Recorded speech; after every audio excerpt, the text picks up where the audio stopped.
Yan, dito na si Cardo tapos si Isko, pinapakain ni Port Engineer. Dami man yung kinain dito niya mga karne. Ayaw pala yan ng isda. Yung dalawa, ayaw ng isda yan. Gusto yan karne, bibigyan mo ng food. Ayaw din ng dog food. Pupunta pala tayo ng lipunan tapos nakabili tayo ng lagyanan ng pagkain ni Isko tapos ni Cardo. Pati na rin yung dog food niya. Ito yung dalawa. Yan. Isko! Dito lang siya.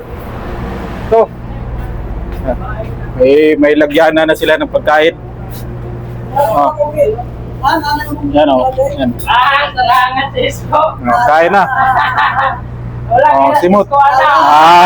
Ayaw. Yan daw, nagalaw-galaw ay. Pero ako, Kaon. chihuahua, so Kain ka dyan, Isko, kasi 150 ang kilo niyan. ito ko man, mabintay sa isang kilo. Mga doon yan eh. Grabe, Isko ah. Kain ka lang, Islami, mandayo na. Si Cardo, sa buong buhay niya, hindi siya pa ito nakain ng dog food.